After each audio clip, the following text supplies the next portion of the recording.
Kamusta at welcome back again mga senpai. Ngayon natatalakayin natin na chapter ay ang chapter 68 na pinamagatang Dark and Light. Sa title pa lang ay binibigyan na tayo ng idea kung sino yung nire-refer ng author. Bali si Beelzebub as a dark dahil nakapaloob sa kanya kapangyarihan ng demon.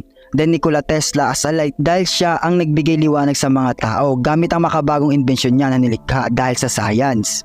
Bago nga tayo mag-umpisa, unting recap muna tayo sa previous chapter. Napag-usapan nga natin yung patungkol sa backstory ng Lord of Lies na si Beelzebub. According nga dito, nagkaroon siya ng curse ni Satan na walang gods ang pwede siyang kaibiganin o mapalapit ng kanyang kalooban dahil magsasanhi ito ng trahedya. Anathema ang tawag kay Beelzebub sa curse niya. Then kung mawala naman siya sa kanyang kamalaya dahil kinoconquer ni Satan ang kanyang katawan, tinatawag naman itong demonic destrudo. Kung saan ay malaya si Satan paslangin ang mga malalapit na kaibigan ni Beelzebub. Even nga si Lilith ay hindi niya pinalagpas. Nalaman na nga ni Lilith yung buong katotohanan, kaya para sa kanya, si Beelzebub ay biktima lang rin. Nagkas nga si Lilith ng magic kung saan ay binibigyan niya ng order si Beelzebub na mabuhay ng matagal para sa kanilang kapakanan. Kaya wala na nagawa si Beelzebub at nagagulgol na lang sa pag-iyak dahil sinisisi niya ang kanyang sarili. Dahil hindi niya alam na matagal niya nang nakakasama ang ancient monster na si Satan sa kanyang katawan.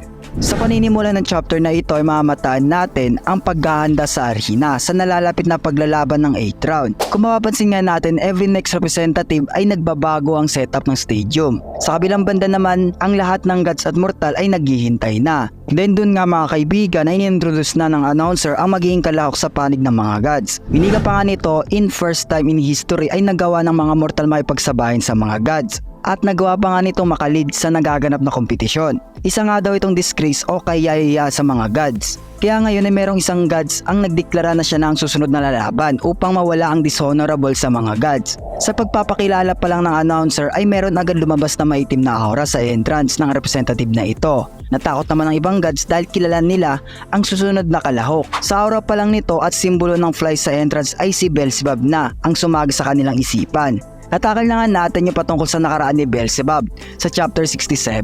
Kaya nga natatakot ang ibang gods sa kanya dahil nasa katawan niya si Satan at tinagurian siyang banta sa mga gods.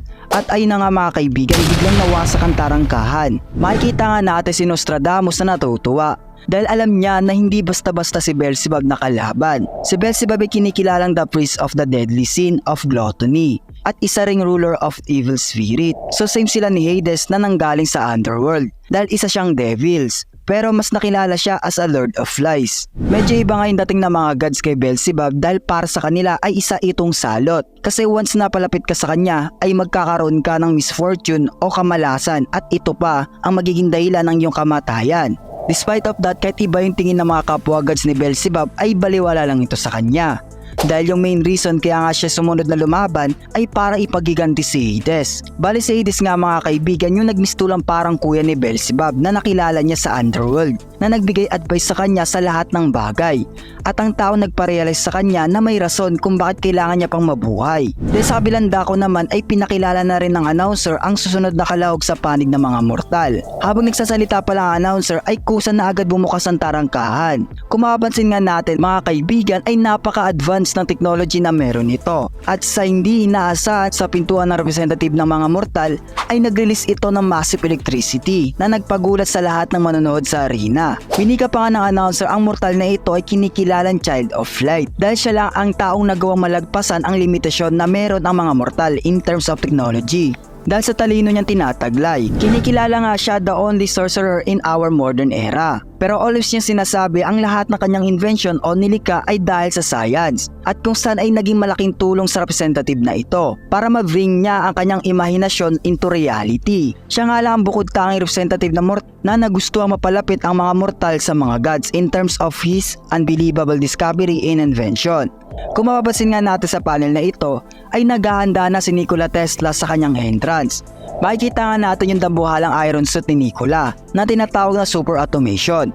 Na-achieve niya nga ito dahil sa tulong ni Gondol. Then lumabas na nga si Nikola Tesla sa entrance. Sa paglabas niya ay kasabay nito ang pag-release ng kuryente na halos mapalibutan na ang buong arena.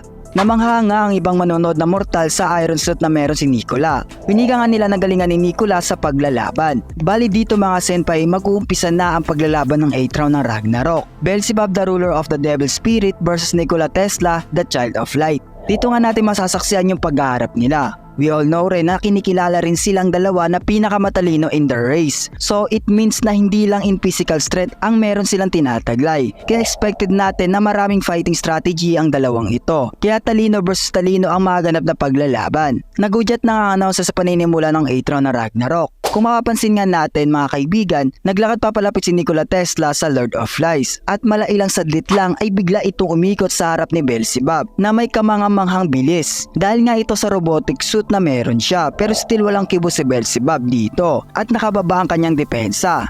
Binika nga ng Child of Light na si Beelzebub pala daw ang Lord of Flies. Medyo na-curse nga si Tesla dahil para sa kanya ay napakalayo ng reference na pangalan ni Beelzebub as a Lord of Flies sa kanyang physical na anyo. So yung inaakala nga ni Nikola sa kanyang mga kalaban na possible na isa nga itong halimaw. Pero mali siya ng inaakala. Natuwa nga si Nikola Tesla. Ayon pa sa kanya na isa itong wonderful materials. So yung mini-meaning ng Child of Light, ang paglalaban daw na ito ay maging intense at napakaganda. Nagulat naman si Galt sa kanyang nasilayan. Ayon pa sa kanya kung ano nga ba daw ang ginagawa ni Nikola Tesla. Nagwika naman ang kanyang kapatid na si Bruhel na dahil daw ito sa personalidad na meron si Nikola Tesla na nagkakaroon ng curiosity sa mga bagay-bagay. Hindi na nga bago sa atin ito dahil ang lahat ng mga inventor or scientist ay gusto nilang lumawak ang kanilang kaalaman. Kaya as long na may nadidiscover silang kakaibang bagay na katulad na lang na inakala niyang appearance ni Beelzebub ay nagkakaroon talaga sila ng curiosity. Nagsalita naman si Beelzebub para kay Nikola at nagwikang kung para nga daw kay Nikola ay maganda daw itong bagay. Yung nire-refer nga nila dito yung about sa paglalaban.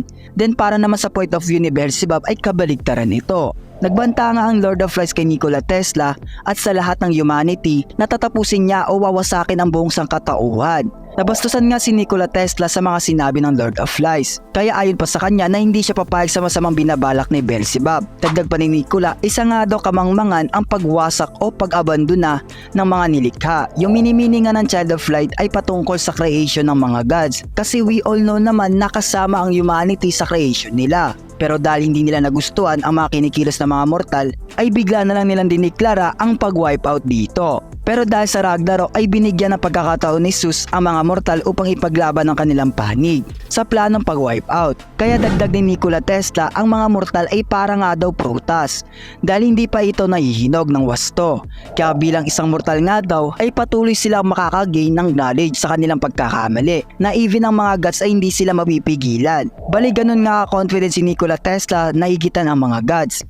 Kung mapapansin nga natin sa panel na ito ay parang naiirita na si Beelzebub sa mga sinasabi ni Nikola. Kaya winika niya na umpisahan na daw nila ang paglalaban. Napansin nga ni Nikola na kusang nag-crack ang stage ng arena dahil sa sandata ni Beelzebub. Kaya dali-dali siya lumundag papalayo. Mamataan nga natin na lumutang ang isang parteng poste ng arena sa atake ni Beelzebub. Nagulat naman ang announcer sa kanyang nasilayan. Sa dahilan ng hindi niya nakitang gumalaw si Beelzebub pero still nagawa nito makawasak at magbalutang ng bagay. Kaya para sa kanila isa nga daw itong mahika. Nung marinig nga ito ni Nikola ay nag-disagree nga siya dito. Dahil para sa kanya ang ataking sinagawa ni Beelzebub ay dahil nga daw sa science. At dito magwawakas ang chapter 68 ng Record of Ragnarok. By the way, please follow or subscribe kung nagustuhan nyo ang content na ito. Stay tuned lang dahil next natin i-upload ang chapter 69 ng Record of Ragnarok. Ay lang mga senpai, paalam!